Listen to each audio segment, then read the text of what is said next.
बिस्मिल्लाहिर्रहमानिर्रहीम। अस्सलाम वालेकुम वरहमतुल्लाहि वबरकातुहू। क्या हाल है? आप सब खैरियत से हैं?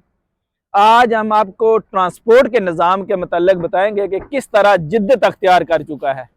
ये ट्राम जा रही है और ये ट्राम मेरे और आपके इलाके में भी जा सकती है, वहाँ भी काम कर सकती है अगर कुछ विजन वाले लोग हों।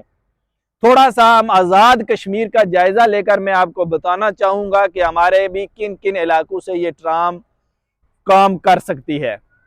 खुरेटा वाले लोग अगर थोड़ा सा अपने शहर में नज़र दौड़ाएं तो सेरी से लेकर माई तोती दरबार से लेकर खुरेटा बाजार से लेकर कोटली तक ये ट्राम बेहतरीन अंदाज में चल सकती है। खुरेटा से कोटली और कोटली से खुरेटा के बारे में ये कहा जाता है कि हर 5 मिनट बाद टोयोटा वहां से निकलता है सवारियों को लेकर।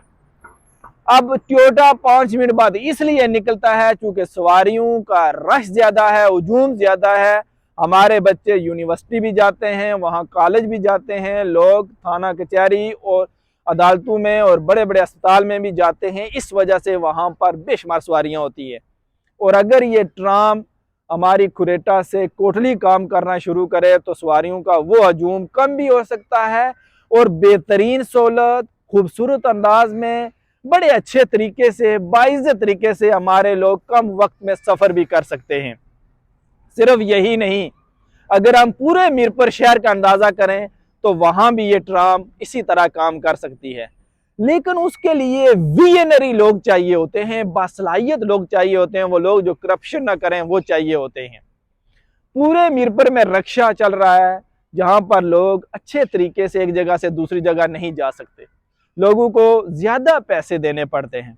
अगर पूरे मीरपुर में इस सहूलत को, इससे फ़ायदा उठाया जाए और अगर मैं और आप डडियाल और चकसवारी को मीरपुर से मिलाएं तो वहां से भी ये फंक्शन कर सकती है, काम कर सकती है।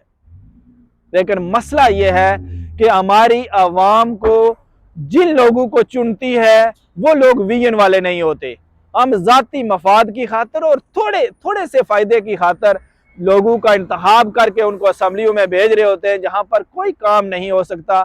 और उस वजह से ना हम कोई फ़ायदा ले सकते हैं और ना आज तक हमारे बड़ों ने लिया है और ना आने वाली नस्लें कहीं ले सकेंगी। हम आज तक वो आर्याम वाला पुल ही नहीं बना पाए। क्यों? कि हमारे पास लोग ही नहीं है वो जिनके पास विजन हो, जो कोई काम कर सकें। इसलिए हमारा ये कहना है, जब तक बदलेगी नहीं आवाम, बदलेगा नहीं निज़ाम। इसलिए अगर निज़ाम बदलना चाहते हैं तो आवाम को बदलना होगा, अपने आप को बदलना होगा, ताकि हमारे बच्चे भी एक अच्छी ज़िंदगी गुजार सकें। बहुत शुक्रिया। अल्लाह हाफिज़।